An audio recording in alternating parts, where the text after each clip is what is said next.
Yes, TBISE, the best in sports entertainment. We're here live in Power Rooms USA. Everyone shoot your podcast. Reach out to Power Rooms USA to shoot your podcast.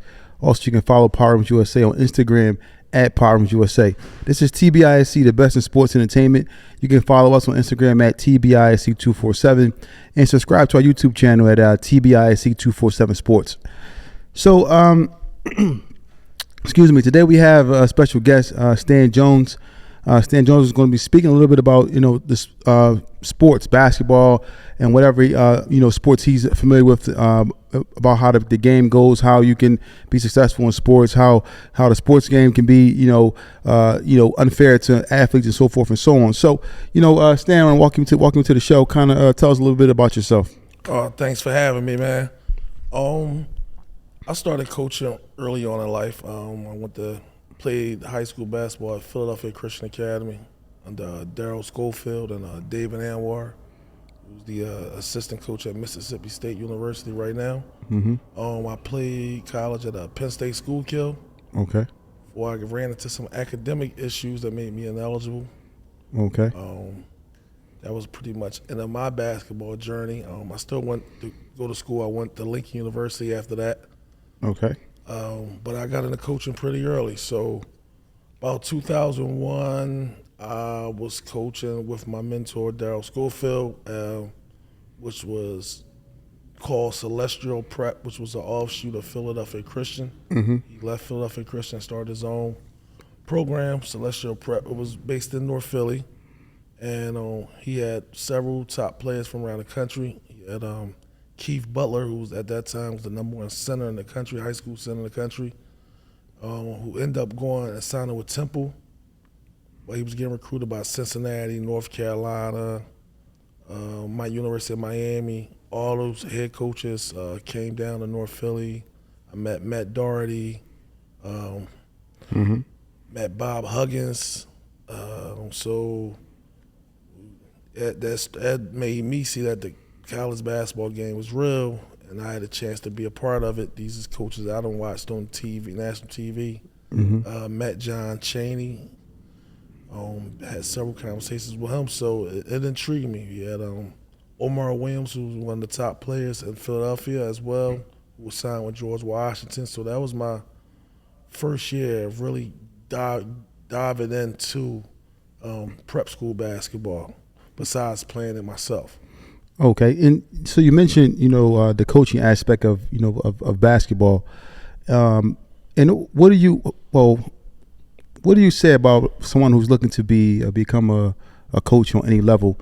What type of experience would you recommend, or what type of course you think that it should take in order to be a successful coach, whether it's high school, prep school, college, even leading up to the NBA? What do you think goes into that? Well, I think the first thing that goes into it, that they definitely got to be humble and understand that it's a starting point. So if you come into something with no experience, you need to know that you got to be willing to learn all aspects from the ground level. So, I started out, luckily, because of my plan and my contacts with my actual coaches, I was able to get into the game early and pretty much learn as he was learning. So for me, because I did the prep school route, I learned how to read high school transcripts, know what the NCAA clearinghouse is looking for. Mm-hmm. So I knew the academic aspect. I knew what classes certain you need to take if you had a certain GPA, or if you want looking to go to certain schools, knowing what SAT scores that you needed to have to be eligible, knowing about the 2.5 requirements, all the NCAA requirements. So for me, on that level, I was able to learn as my mentor was learning.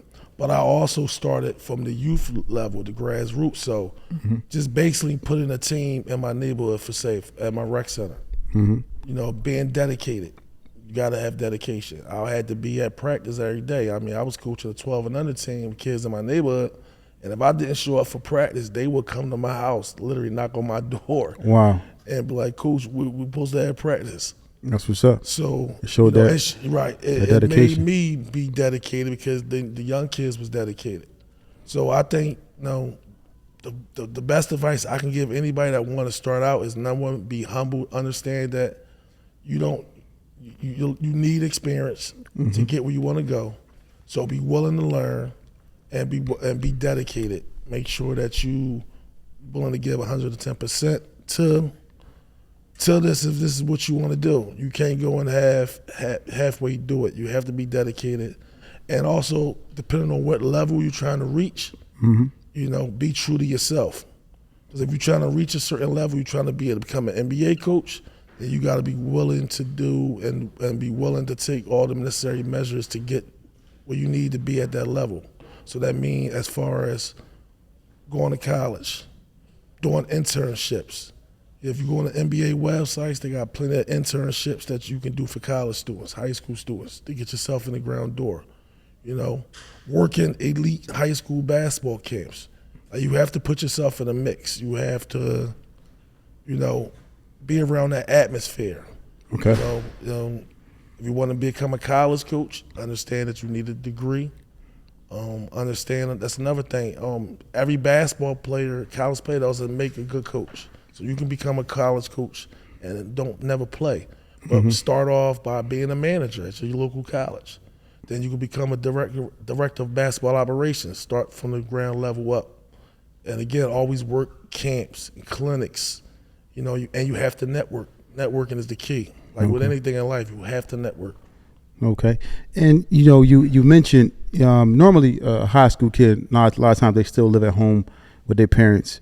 But things become real for a kid who's an athlete once they reach the college level, meaning being on the campus, being able to provide for themselves, have the financial stability that they used to have when they're home. What's your thoughts on that, on college players, struggling, to make ends meet or so forth and so on. And at one point they weren't allowed to accept money, but I think now they have something in place where they're going to be making money now. But how difficult was it for athletes, back when you were coming through the college ranks and so forth and so on?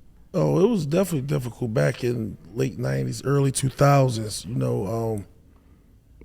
Unless you was playing at the elite level, like mid to high Division I, and even at that level, like I knew the guys that played at Temple and Villanova, and it wasn't all glory like people might think it seemed.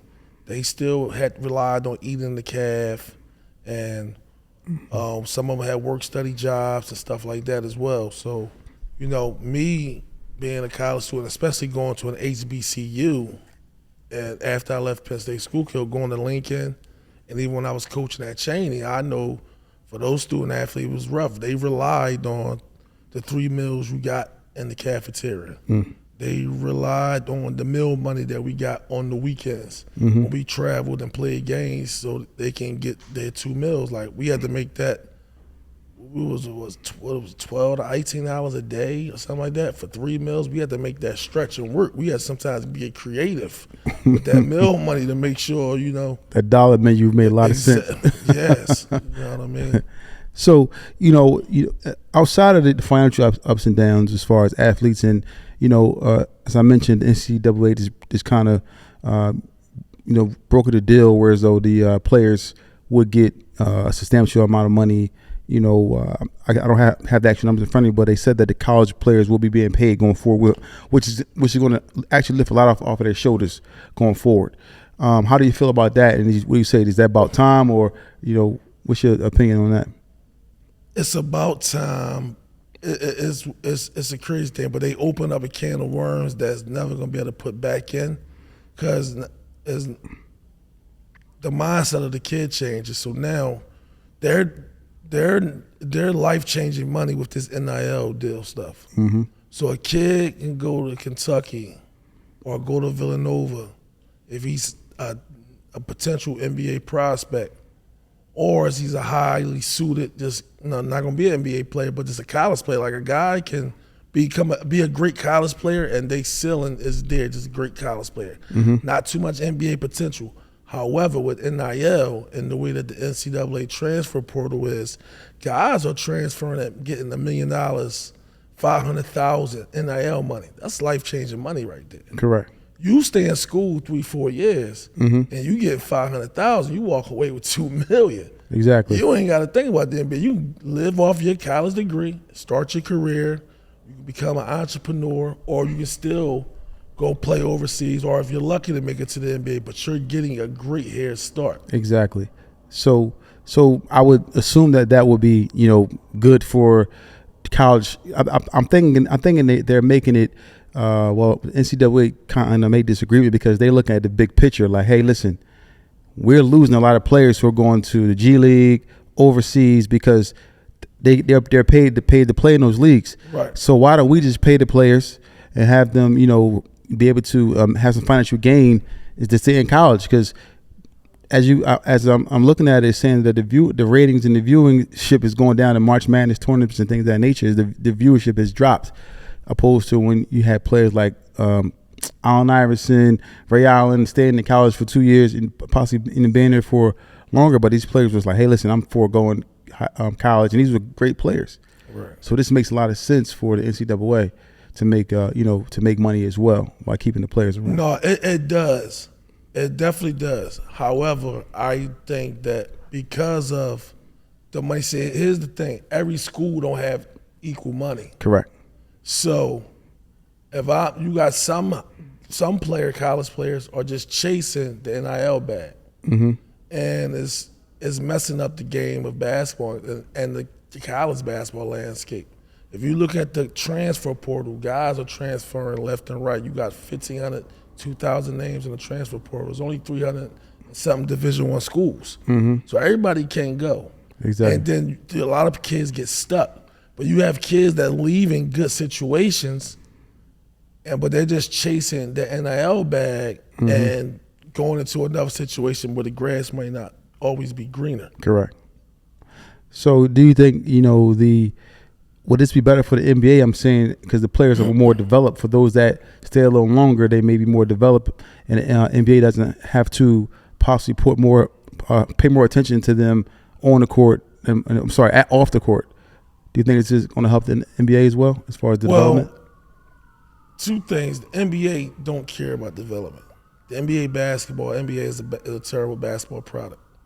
That's why you see how the Europeans are dominating Correct. the NBA, and it's going towards their game instead of our game. The NBA want younger guys. So the younger you are, that's what they look at the prospect. The NBA is the only league that if you're looked at 22, 23, you're considered already old. Whereas some guys get better late, which I don't understand that. Before, the NBA was hesitant to take younger kids. Exactly. They wanted the 4-year college guy. Now they want the 18-year-old, the 19-year-old. They have the NBA Ignite, which is a team that for kids that didn't want to go to college, high school kids not go to college. They have their own NBA G League team just for that. Correct. So they're chasing the 18 and 19-year-olds, and even they consider a 19 or a 20-year-old old. So the NBA is not looking at that. I think it helps college basketball to keep some of the best talent there. But the problem with that is they know how the way the NBA looks at it. So a college player is like, I can only really do 1 or 2 years or I got to go. Or you get college kids that get pushed out. You know what I mean? I got to go now, even though I might not be ready for the NBA, but if I come back for another year, they might not even draft me at all because they think I'm a bust. Yeah. So you have a lot of that mentality going on. So just to pick up on it, speaking about the players coming out of college, what do you feel about the NBA draft that just passed? And you spoke about the European players taking over, as you can see, like Luka. But how do you feel about the NBA draft that just took place? Well, it was a terrible draft this year, in my opinion. Terrible draft as far as this talent pool. Yeah. And even production. I mean, to break it up in 2 days was ridiculous. I mean, 2 days for 2 rounds. Like, come on. Yeah. That makes no sense. This normally it takes 2 hours to complete, and y'all dragged the whole thing out. I think the highlight of this draft was obviously Bronny James going 54. I don't even remember who the guy that went number 1. There's a guy from France. I forget his name. Right, but we can't remember his name. No, but you'll never forget the number 1 player name. All right. So speaking about the European players, and you mentioned that the game is going towards the European players. What's their system? What's their method? It seems like the players are more developed that come from over there, whereas though players here are relying on athletes. They're dunking and all the highlights are showing them dunk, but it's the fundamental aspect of shooting and dribbling isn't as as focused on as it is in the European leagues. What Europe has been doing for years, and this is back since the 80s. I believe they started this. Europe has basketball academies in countries. Mm-hmm. Now we're starting at here in America. For the last 15, 20 years, they've been going, but it's starting to be a real boom now. Mm-hmm. And the difference is the Europeans at an early age, they put the emphasis on athletics, not so much on academics. So they know if this is what you want to do, a kid will go in their country, they'll go to the academy, they live, education is done there, it's all paid by the government. Mm-hmm. And they train all day, constantly training. Wow. So they getting skills. Cuba does it in boxing. They've been doing it in boxing forever. Yeah, exactly. So that gives them a development. Mexico do it as well. I'm gonna cut y'all. They do it in Mexico as well. Okay. Yeah. So yeah, but go ahead. I'm listening. So in France and Spain, Germany, Russia, I know back in the 80s, Yugoslavia did it. They had these academies training these guys early and developing them. And the style of the way the NBA want to go. So we all know, like towards the later end, David Stern, when he was still commissioner, he switched it from a physical game to more of a entertainment style. Yeah, exactly. Higher scoring, so forth and so on. Yeah. And that benefits the Europeans more than it benefits us. Our game has always been physical. Mm-hmm. We grew up, we dumped the ball down to the big man. Correct. Or if you have a scoring guard, Michael Jordan type, yeah. you go one-on-one, go to work. Allen Iverson, go Correct. one-on-one, go to work. Mm-hmm. They switched the game, like you said, made it less physical, more fast-paced. Yeah. And that helps the Europeans because the Europeans play more of a finesse style game, and this is what is more of today's NBA is. Correct. It's a finesse game. Yeah. So. Care LLC. We give you an abundance of what you need. We know what you need. We can literally read your mind. Look at me. I'm staring right into your soul. We're gonna give you an abundance of it. Care LLC has been rated #1 in Pennsylvania for home care agency since 2020. They got the best pay, the best care, medical, dental, 401k. If you're located in Philadelphia County, Bucks County, Chester County, or Montgomery County, call today at 215-644-8341. Oh, hello, is this Care?